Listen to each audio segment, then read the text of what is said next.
Welcome to the One Year Bible, January 13. The Old Testament reading, Genesis chapter 28, verse 1 through chapter 29, verse 35.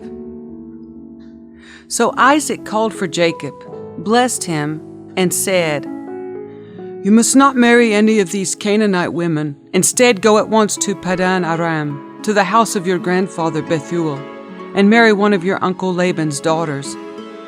May God Almighty bless you and give you many children, and may your descendants multiply and become many nations.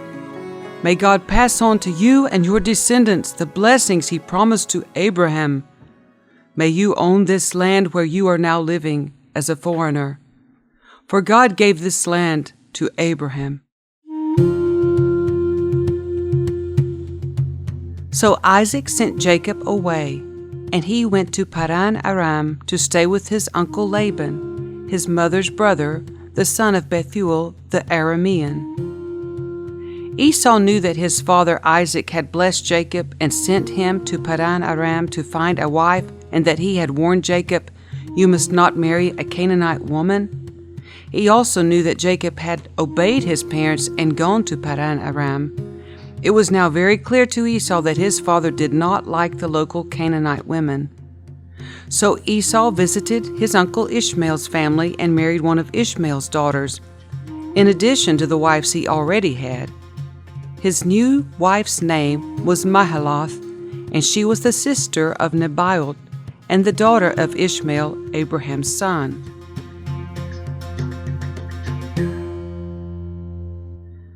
Meanwhile, Jacob left Beersheba and traveled toward Haran.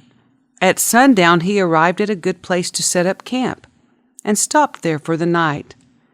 Jacob found a stone to rest his head against and lay down to sleep. As he slept, he dreamt of a stairway that reached from the earth up to heaven. And he saw the angels of God going up and down the stairway. At the top of the stairway stood the Lord, and he said, "I am the Lord, the God of your grandfather Abraham, and the God of your father Isaac. The ground you are lying on belongs to you. I am giving it to you and your descendants. Your descendants will be as numerous as the dust of the earth. They will spread out in all directions, to the west and the east, to the north and the south, and all the families of the earth will be blessed through you and your descendants. What's more, I am with you and will protect you wherever you go. One day I will bring you back to this land. I will not leave you until I have finished giving you everything I have promised you." Then Jacob woke from his sleep and said, "Surely the Lord is in this place, and I wasn't even aware of it." But he was also afraid and said, "What an awesome place this is! It is none other than the house of God, the very gateway to heaven." The next morning Jacob got up very early. He took the stone he had rested his head against, and he set it upright as a memorial pillar. Then he poured olive oil over it.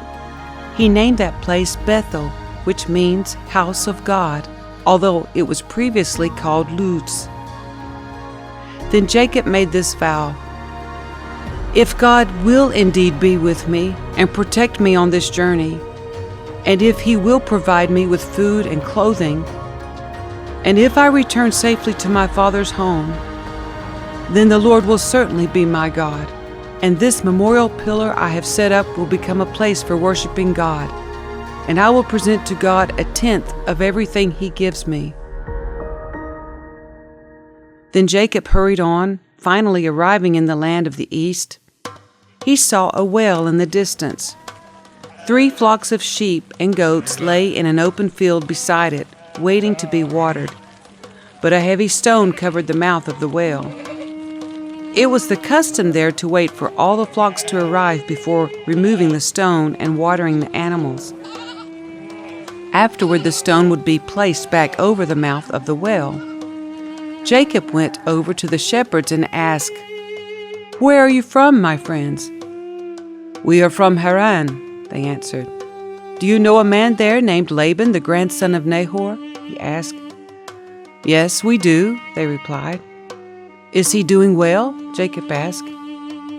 "Yes, he's well," they answered. "Look, here comes his daughter Rachel with the flock now." Jacob said, "Look, it's still broad daylight, too early to round up the animals. Why don't you water the sheep and goats so they can get back out to pasture?" "We can't water the animals until all the flocks have arrived," they replied. Then the shepherds moved the stone from the mouth of the well, and we water all the sheep and goats. Jacob was still talking with them when Rachel arrived with her father's flock, for she was a shepherd. And because Rachel was his cousin, the daughter of Laban, his mother's brother, and because the sheep and goats belonged to his uncle Laban, Jacob went over to the well and moved the stone from its mouth and watered his uncle's flock. Then Jacob kissed Rachel, and he wept aloud. He explained to Rachel that he was her cousin on her father's side, the son of her aunt Rebekah. So Rachel quickly ran and told her father Laban. As soon as Laban heard that his nephew Jacob had arrived, he ran out to meet him. He embraced and kissed him and brought him home. When Jacob had told him his story, Laban exclaimed, "You really are my own flesh and blood." After Jacob had stayed with Laban for about a month, Laban said to him, "You shouldn't work for me without pay, just because we are relatives. Tell me how much your wages should be." Now Laban had 2 daughters. The older daughter was named Leah, and the younger one was Rachel.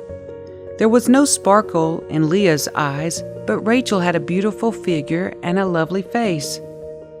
Since Jacob was in love with Rachel, he told her father, "I'll work for you for 7 years if you'll give me Rachel, your younger daughter, as my wife." "Agreed," Laban replied.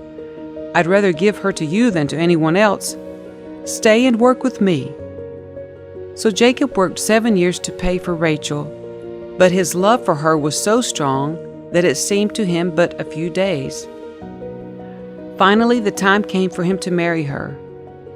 "I have fulfilled my agreement," Jacob said to Laban. "Now give me my wife so I can sleep with her." So Laban invited everyone in the neighborhood and prepared a wedding feast. But that night, when it was dark, Laban took Leah to Jacob, and he slept with her. Laban had given Leah a servant Zilpah to be her maid. But when Jacob woke up in the morning, it was Leah. "What have you done to me?" Jacob raged at Laban. "I worked 7 years for Rachel. Why have you tricked me?" "It's not our custom here to marry off a younger daughter ahead of the firstborn," Laban replied. "But wait until the bridal week is over, then we'll give you Rachel too, provided you promise to work another 7 years for me." So Jacob agreed to work 7 more years. A week after Jacob had married Leah, Laban gave him Rachel too. Laban gave Rachel a servant Bilhah to be her maid. So Jacob slept with Rachel too, and he loved her much more than Leah. He then stayed and worked for Laban the additional 7 years. When the Lord saw that Leah was unloved, he enabled her to have children, but Rachel could not conceive. So Leah became pregnant and gave birth to a son. She named him Reuben, for she said, "The Lord has noticed my misery, and now my husband will love me." She soon became pregnant again and gave birth to another son. She named him Simeon, for she said, "The Lord heard that I was unloved, and has given me another son." Then she became pregnant a 3rd time and gave birth to another son. He was named Levi, for she said, "Surely this time my husband will feel affection for me, since I have given him 3 sons." Once again, Leah became pregnant and gave birth to another son. She named him Judah, for she said, "Now I will praise the Lord. and then she stopped having children.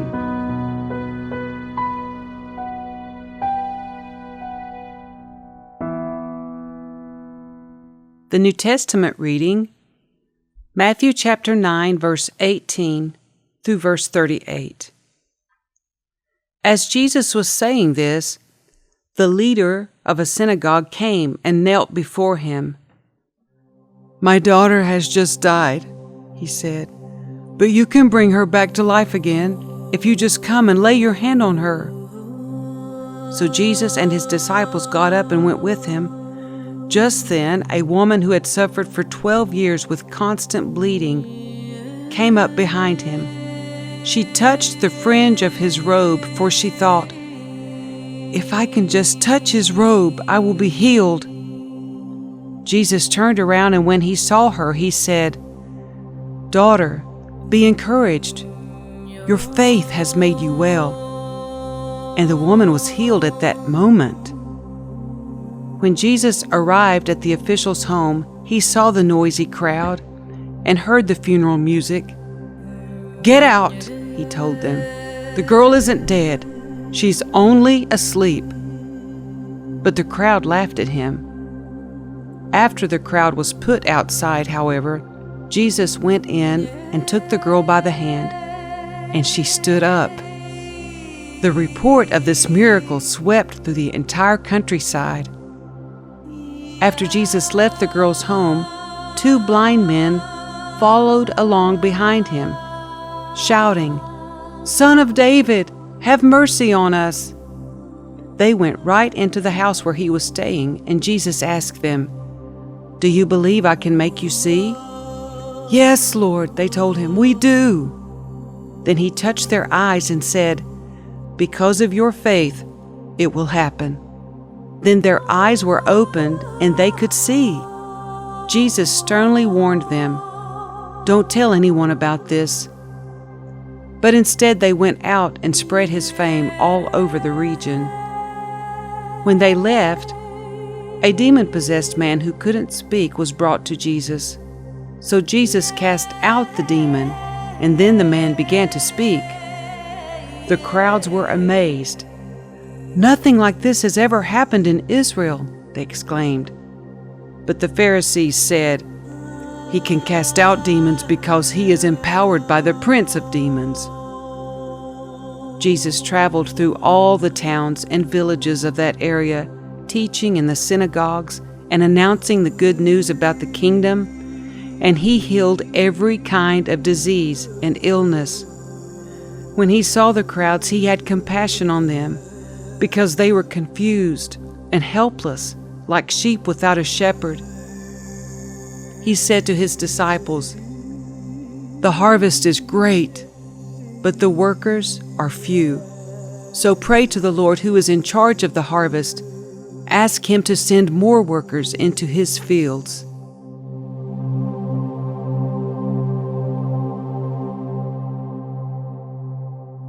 Psalm 11, verses 1 through 7. I trust in the Lord for protection. So why do you say to me, "Fly like a bird to the mountains for safety"? The wicked are stringing their bows and fitting their arrows on the bowstrings. They shoot from the shadows at those whose hearts are right. The foundations of law and order have collapsed. What can the righteous do? But the Lord is in his holy temple. The Lord still rules from heaven.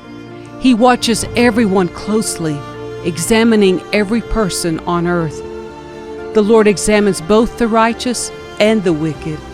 He hates those who love violence. He will rain down blazing coals and burning sulfur on the wicked, punishing them with scorching winds. For the righteous Lord loves justice. The virtuous will see his face. Proverbs 3, verses 11 and 12. My child, don't reject the Lord's discipline, and don't be upset when he corrects you. For the Lord corrects those he loves, just as a father corrects a child in whom he delights.